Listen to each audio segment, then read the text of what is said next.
Hello, good afternoon বন্ধুরা, তোমরা সবাই কেমন আছো?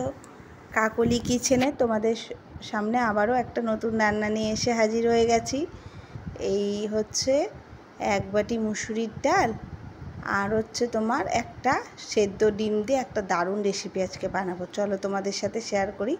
মুসুরির ডালটা আমি 3 ঘন্টা আগে জলে ভিজিয়ে রেখেছিলাম, ভালো করে ধুয়ে সেটার একটা পেস্ট তৈরি করে নিয়েছি। আর এদিকে ডিমটাকেও লবণ দিয়ে একটুখানি সেদ্ধ করে খোসা ছাড়িয়ে নিয়েছি। আর একটা পেঁয়াজকে ছোট করে কেটে নিয়েছি আর 5 কোয়া রসুন নিয়েছি। এই হচ্ছে আমার যা যা এখানে লাগবে সব জোগাড়গুলো করে নিয়েছি। এবার একটা টিফিন বাটির মধ্যে কিছুটা সর্ষের তেল দিয়ে বাটির মধ্যে মাখিয়ে নিয়েছি চারিদিকটা। এখানে চাইলে সর্ষের তেলের বদলে তোমরা ঘি বা হচ্ছে বাটারও ইউজ করতে পারো। করে তারপরে যে মুসুরির ডালের পেস্টটা আছে সেটা তার মধ্যে দিয়ে দিলাম। দিয়ে একটুখানি ওপর থেকে সর্ষের তেল আর একটু নুন দিয়ে ভালো মতো চামচ দিয়ে মিশিয়ে নেব। নিয়ে ভালো করে মিশিয়ে নিয়ে কৌটোর মুখটা লাগিয়ে দেব।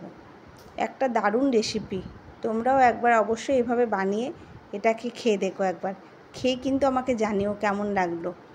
মুখটা লাগিয়ে দিলাম। এবার এইদিকে কড়াইয়ের মধ্যে গরম জল করতে আমি আগে থেকেই বসিয়ে দিয়েছিলাম, অলরেডি জলটা ফুটেও গেছে।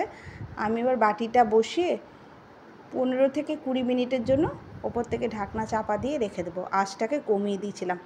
আর সাথে পাশের উনানে আমি আরেকটা ফ্রাই করে নিই। এই হচ্ছে তোমার পেঁয়াজ যেগুলো কেটে রেখেছিলাম আর রসুনগুলো ছুলে রেখেছিলাম আর 2টো শুকনো লঙ্কা একসাথে তেলের মধ্যে দিয়ে ভেজে নেব। ভালো করে ভেজে নেব। আমার রান্নাগুলি তোমাদের কেমন লাগে অবশ্যই আমাকে কমেন্ট করে জানিও। আর তোমরা ইউটিউব থেকে দেখলে ইউটিউব চ্যানেলটাকে আমার সাবস্ক্রাইব করে দিও। আর যদি ফেসবুক থেকে দেখে থাকো তাহলে অবশ্যই ফেসবুকের পেজটাকে ফলো করে দিও বন্ধুরা। তাহলে যে কোনো রান্না আমি দিলে তোমাদের সামনে আগেই তোমাদের কাছে চলে আসবে, রান্নাগুলো তোমরা দেখতে পাবে। তো আমি এখানে রসুন পেঁয়াজটা ভেজে নিয়ে একটা থালার মধ্যে ঢেলে নিচ্ছি এক সাইডে। আর ডিমটা যে সেদ্ধ করে রেখেছিলাম সেটাও গ্রেটার দিয়ে গ্রেট করে নিচ্ছি, ভালো কুসুমটা সহই গ্রেট করে নিচ্ছি। নিয়ে তারপরে এদিকে আমার 15 মিনিট থেকে 20 মিনিট যেটা বসিয়েছিলাম ডালটা ভাপে, সেটাও আমার হয়ে এসেছে সময়। সেটাও এবার আমি নামিয়ে নেব। অলরেডি আমার হয়ে গেছে। এবার আমি গ্যাসটাকে বন্ধ করে তারপর ঢাকনাটা খুলে বাটিটাকে তুলে নিয়েছি। তুলে কিছুক্ষণের জন্য ঠান্ডা হতে দেব। কিছুক্ষণ পর দেখো এখন একটু হাত দেওয়া যাচ্ছে বাটিটা, এরকম সময় খুলে নিয়েছি। নিয়ে দেখো আমার ডালটা ভাপানো হয়ে গেছে বেশ ভালো। তারপরে এবার ডালটা কিন্তু একটু চাপ ধরে যায়, তো এটাকে আমি ওই ডিমের মধ্যে নিয়ে নিচ্ছি, থালার মধ্যে যেখানে ডিমটাকে গ্রেট করে রেখেছি আর পেঁয়াজ রসুন ভেজে রেখেছি সেটা নিয়ে এবার সব সহ একসাথে ভালো মতো মেখে নেব। আগে লঙ্কাটাকে ভালো করে মেখে নিয়ে তারপর পেঁয়াজ রসুনটাকেও মেখে নিয়ে তারপর ডাল আর ডিমটাকে সব সহ একসাথে ভালো মতো মেখে নেব। অসাধারণ হয় যেন খেতে, খুব নতুনত্ব রেসিপি। আর তোমরা যদি আগে থেকে জেনে থাকো সেটাও আমাকে জানিও অবশ্যই। আর তোমরা নতুন দেখলে তোমাদের কেমন লাগলো সেটাও কিন্তু জানিও অবশ্যই। আর আমার পাশে থেকো, সাথে থেকো।